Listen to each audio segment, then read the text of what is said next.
O STJ entendeu pela validade da assinatura eletrônica sem a ICP Brasil. E muitos podem estar falando assim, meu Deus, como isso aconteceu? Mas a verdade é que a medida provisória que trata sobre o tema, ela traz essa possibilidade desde que haja o consenso entre as partes e aquele que receberá o documento. O artigo 10 da medida provisória 2.200 dispõe que não se obsta à utilização de outro meio de comprovação da autoria e integridade de documentos em forma eletrônica, inclusive os que utilizem certificados não emitidos pela ICP Brasil, desde que admitido pelas partes como válido ou aceito pela pessoa a quem for oposto do. Portanto, a ausência de certificação pela ICP Brasil por si só não invalida a assinatura e o documento desse signatário. E a terceira turma foi, presidente, a primeira turma a reconhecer que o ICP não é o único órgão capaz e com credibilidade para reconhecer. Nesse caso em específico, a parte conseguiu comprovar por meio de selfie, envio de documentos pessoais, hash e o depósito na conta bancária do contratante, o que foi considerado documento probatório suficiente para demonstrar que aquele negócio efetivamente aconteceu. A simples irresignação de uma das partes quanto à autenticidade do documento, sem qualquer outro lastro probatório de falha na contratação, somente com base no artigo 10, parágrafo 2º da medida provisória 2.200, não é suficiente para invalidar o negócio jurídico. E aí vejam que interessante. A validade do contrato digital não depende meramente do tipo formal de assinatura, mas do conjunto probatório que demonstre a autoria, integridade, aceite e execução da operação. Ou seja, quando falamos aqui, vamos trazer um pouco mais para o direito contratual. Quando falamos em contratos, falamos da liberdade de contratação e, via de regra, não há uma formalidade para que isso aconteça. Obviamente, alguns negócios terão certas formalidades a serem cumpridas para que o contrato seja válido. Entretanto, vamos falar aqui da forma livre dessa contratação. Nesse momento, quando nós temos um contrato eletrônico, ele não foge das mesmas regras aplicadas aos contratos físicos. E aí então nós olhamos para o Código Civil e o Código Civil disciplina a respeito do aceite. O envio da proposta e o aceite dessa proposta e a execução das obrigações posteriormente mostram que houve uma contratação entre as partes, ainda que não tenha nenhum contrato assinado ou que haja um contrato e uma das partes esteja questionando aquela assinatura.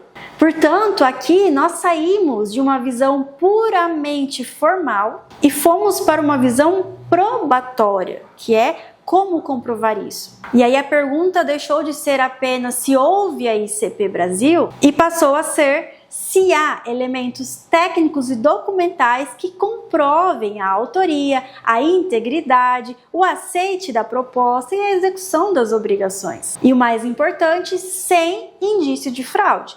Então, se você tem documentos suficientes que comprovam essa jornada de contratação, desde o início da negociação, a assinatura, a execução das obrigações, veja que nós temos aqui toda uma cadeia de provas dessa jornada. Se você consegue demonstrar isso, você foge ali de eventual caracterização de fraude, porque não houve fraude, houve efetiva contratação.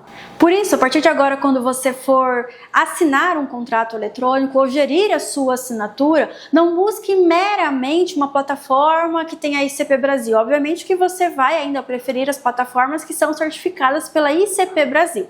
Mas mais do que isso, o STJ demonstra também essa importância de documentarmos toda essa jornada de contratação com provas sérias, desde o início, na execução e o seu término, se assim já tiver chegado ao término. E aí aqui a gente pega o gancho muito importante da gestão desse contrato. O que muita gente acha que começa só depois na assinatura, aqui nós percebemos que essa gestão ela deve se dar de forma séria antes mesmo da assinatura, para que nesse momento da gestão da assinatura nós coletemos informações e documentos importantes para que, se for necessário ir ao processo judicial, você consiga comprovar a efetiva contratação. Então, reitero, não vá somente por plataforma ser certificada pela ICP Brasil e aí você pega somente assinatura na tela ou um token por SMS.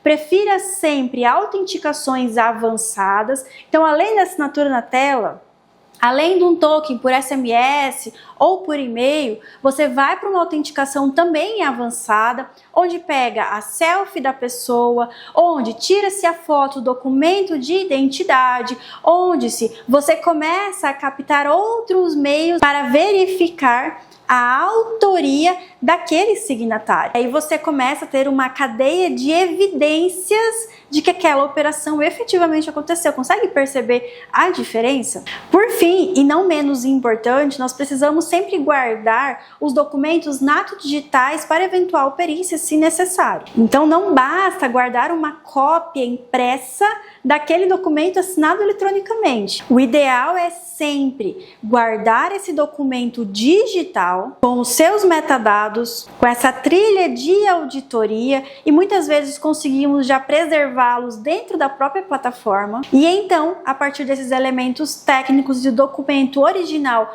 conservado, nós conseguiremos passar por uma perícia que comprovará também integridade suficiente para a validade daquele documento. Não confie só no nome da ferramenta de assinatura. Estruture um processo de contratação que produza uma prova útil, ou seja, trabalhe sempre com um contrato como evidência, desde a sua assinatura e durante toda a sua execução e finalização.